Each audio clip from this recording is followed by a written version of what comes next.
memang kayaknya sih menurut saya di Lampung itu untuk yang produk-produk fashion, tapi dia ke daerah ya, maksudnya yang etnik daerah itu cuma di Icalkrak yang masih fashionnya masih keren. Terus bagus Mbak. Jadi untuk saya juga pemakai ya, sering ke pasar-pasar gitu. Kalau untuk kualitas ya menurut saya sih masih nomor satu deh di sini. Selain dia fashion, dia kualitas bagus gitu.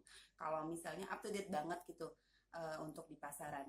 Waduh, kalau saya dibilang langganan dari pertama ya, dari awal dia cuma baru buat clutch. Oke. Dari buat clutch sekarang kan sudah ke semua ada ya. Pokoknya apa maunya di Ical ada deh gitu.